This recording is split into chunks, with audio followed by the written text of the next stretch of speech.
house was quiet, the kind of silence that presses on your chest and makes every sound echo twice as loud. The night was heavy, the hour late, and the dim light above the sink cast a pale glow on her tired face. Her hands trembled as she scrubbed the dishes, one after another, water running over cracked skin that bore the marks of endless days of labor. She thought she was alone, just her, the cold water, and the fragile clinking of plates. But from the shadowy hallway, a small, sleepy voice carried across the silence. "Daddy," the little boy whispered, tugging on his father's hand, eyes wide and innocent. "Daddy, she's still here." The man followed his son's gaze and froze at the sight before him. There she stood, shoulders slumped, body weary, yet still working long after everyone else had gone to bed. And in that moment, something inside him shifted. Before we dive deeper into this story, if you believe in kindness, in second chances, and in the unseen struggles that people carry every day, please take a moment to like this video, share it with others, and subscribe to our channel Kindness Stories. Your support helps us keep telling these heart-touching stories that remind us all what it means to be human. Her name was Emily. She was not a maid by choice, nor a woman who had ever imagined herself scrubbing strangers' plates at midnight. Once upon a time, she had been a girl with dreams. Dreams of studying nursing, of building a life where she could help others. But life had not been gentle. Her mother had died when she was only 16, and her father, broken and lost in grief, drifted away soon after, leaving Emily to fend for herself. She married young, clinging to the hope of family, only to be abandoned by the man she trusted most. Left with nothing but unpaid bills and an empty apartment, Emily carried on. She found work where she could, cleaning houses and restaurants, doing laundry, watching other people's children, while her own dreams withered quietly inside her. This particular house belonged to Daniel, a man who wore wealth like armor. A successful businessman, widowed for 3 years, Daniel had built his life around work, his young son Noah, and keeping everything under control. He was not unkind, but he was distant, guarded, a man who didn't easily let others in. To him, Emily was just someone who helped keep the house in order, someone he hardly noticed beyond the hours she was supposed to work. Yet tonight, something about seeing her standing there, long past midnight, washing dishes with quiet dignity, cracked a piece of that armor. He realized she had not been asked to stay this late. She stayed because she wanted to leave the kitchen spotless, to give more than what was expected, even when no one was watching. For Emily, the kitchen was more than a chore. It was a battlefield of thoughts.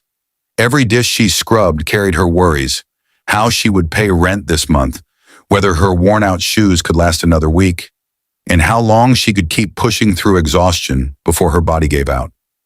The water was freezing, the sponge rough, but she clung to the work like a lifeline, because as long as she worked, she wasn't forgotten.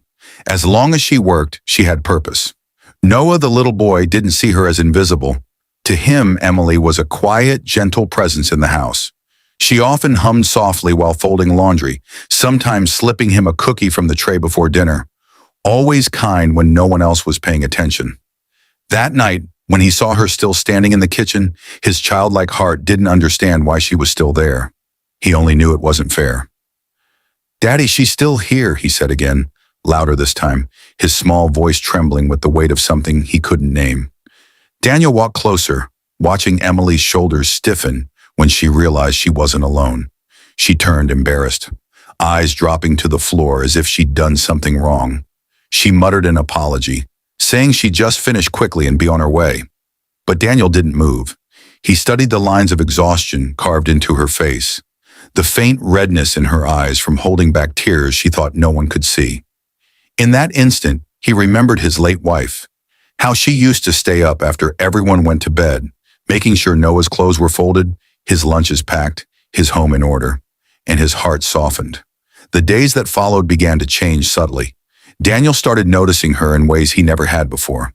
He noticed how she walked carefully to avoid waking the boy, how she patched her worn dress at the seam instead of buying a new one, how she sometimes skipped meals but always made sure Noah had a plate before she did. He noticed the calluses on her hands, the quiet strength in her eyes, the way she carried dignity even in hardship. Emily's life outside the mansion was far from easy. She lived in a small, damp apartment at the edge of town, where the walls smelled of mildew and the heating barely worked. Nights were cold and lonely, and her meals were often just bread and tea. Yet she never complained. She carried her struggles silently, refusing to let anyone pity her. But silence can be heavy, and inside her heart, she longed for someone, anyone, to simply see her.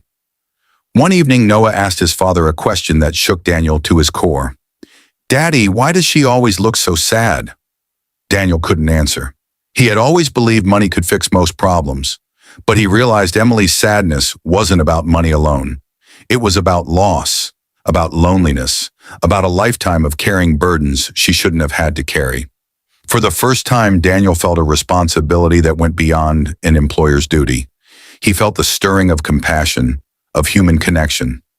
That week, he decided to do something small, yet meaningful. Instead of letting Emily leave late at night without eating, he began inviting her to sit with them for dinner.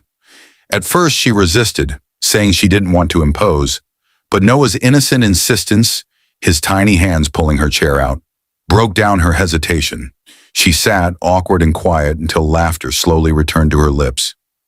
Noah told silly stories about school. Daniel shared moments of his business struggles, and Emily found herself part of something she had missed for so long, a family table. But healing isn't instant. Emily still carried doubts, still believed she was unworthy of kindness. She was used to being invisible, used to being taken for granted. When Daniel offered to drive her home one night, she refused, embarrassed of where she lived. When he tried to give her extra pay, she insisted she hadn't earned it.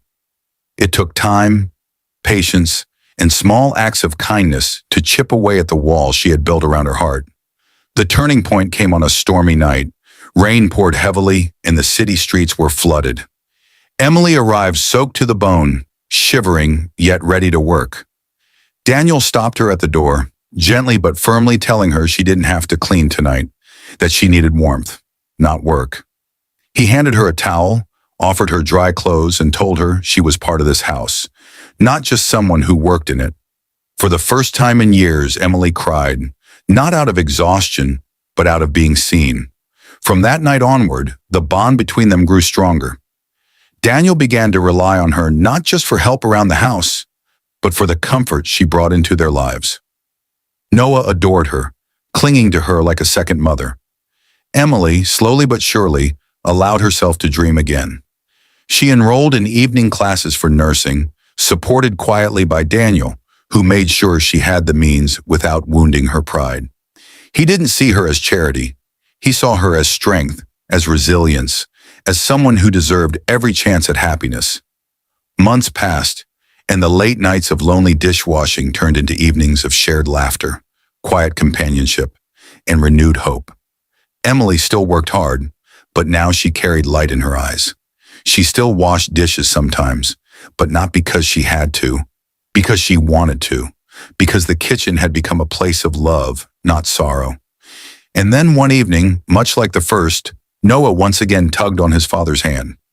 "Daddy, she's still here," he said with a smile this time, pointing to Emily sitting at the table, helping him with homework. This time, Daniel knelt beside his son and whispered, "Yes, son. She's here to stay, dear friends.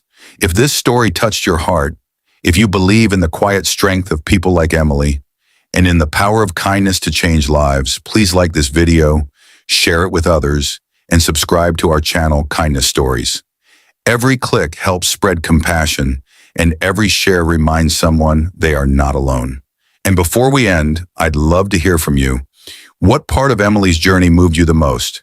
Please comment below, because your words may inspire someone else who feels unseen tonight. Sometimes the simplest acts, washing dishes late at night, offering a seat at the table, or noticing someone's pain, can change everything. And sometimes the kindness we show is the very thing that saves us too.